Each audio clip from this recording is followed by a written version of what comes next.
একটি হাতি এবং তার বিশ্বাস। এক লোক হাতির পাশ দিয়ে হেঁটে যাচ্ছিল। হঠাৎ থেমে গেল। একটি বিষয় মনে দ্বিধা তৈরি করায় তিনি থমকে যান।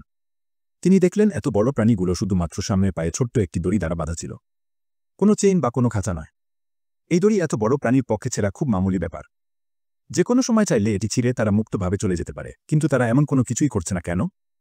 কাছেই তিনি একজন প্রশিক্ষককে দেখতে পেলেন এবং জানতে চাইলেন কেন এই প্রাণীগুলো এভাবে দাঁড়িয়ে থাকছে, দূরে পালিয়ে যাবার কোনো চেষ্টা কেন করছে না।